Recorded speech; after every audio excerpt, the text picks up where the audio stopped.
morning, boys and girls. It's Mrs. Oren. Hey, we're going to do a story today about the Oregon Trail. I'm going to play the part of Ma, and I have a little monkey friend who's going to play the part of my son, PJ. Hello. Howdy. And he's so excited to play this part. Before we start our story, I want to remind you to subscribe to my station. That way you'll get notification when I put new videos out. Okay? If you're ready, let's get started. Yeehaw! The Oregon Trail is about a period in American history when 250,000 people migrated westward across the continent in hopes of finding a better life. We're on our way to California. Look how high we're riding in the wagon. I'm so glad we don't have to walk. Well, you'll have to walk later. Look behind us. The 12 wagons in the back look like a snake in the dust. Hey, Ma, I'm glad we're in the front of the wagon train. Y'all's right about that, 'cause in the back of the wagon train, it's awful dusty. I love riding in the wagon. Well, don't you get too used to it, 'cause you're going to have to do a lot of walking. I don't want to walk. We need the space in the wagons for our things. Just be careful, y'all. Watch out where you go when you're walking. Got to get careful of those wagon wheels, 'cause they might run you over. Y'all don't want to get run over by a wagon wheel. What's worse, Ma? Getting run over by a wagon or getting the cholera? Well, I don't want to get the cholera. I heard of kids drowning too. Y'all just need to be really careful and pay attention to what y'all doing. Did we forget anything, Ma? Well, I load in the wagon with flour, sugar, bacon, and dried meat. There should be plenty to eat. Every day on the wagon trail begins at 5 a.m. and the wagon train rolls out about 6 a.m. and no family wants to be the last in the wagon caravan. Hurry up, Ma! I don't want to be at the end of the wagon train. It's too dusty. Well, let's hurry. I got much dust in my eyes right now just 'cause all the people moving their wagon trains around. Well, let's hook up the mules. Ma, mules are so stubborn. Why don't we have oxen? Mules may be stubborn, but they're very strong. Okay, guys, let's hurry it up. We don't want to be eating dust. Ma? What?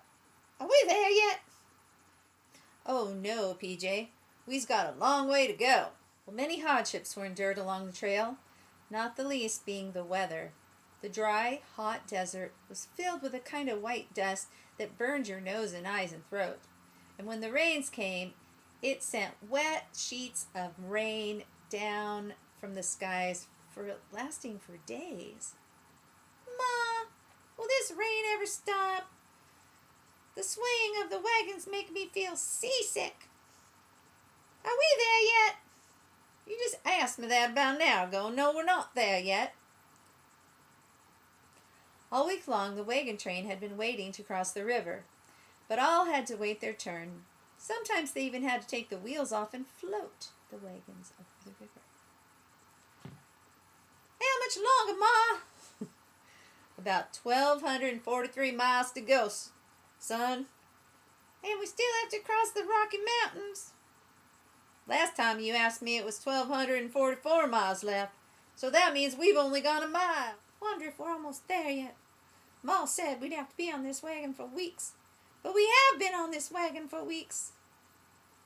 So, Ma? Yes, PJ? Are we almost there? What are you talking about? I want to know if we're there yet. No, we's not there yet. Now stop asking, Ma. What, PJ? How much longer?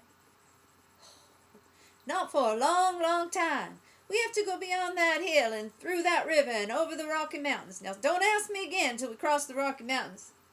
I was going to be so old by the time we get to California. I feel as I've spent my whole life on this wagon, getting dusty and with nothing to do. Hey, I just got an idea. Why don't y'all count the trees? 1, 2, 3, 4. Ma, there are millions of trees along this trail. I wish I brought more toys to play with. I guess I need to be patient. When I get to California, I was going to play Fortnite. There ain't no Fortnite. It ain't even invented yet. Well, at the rate we're going, by the time we get to California, it will be.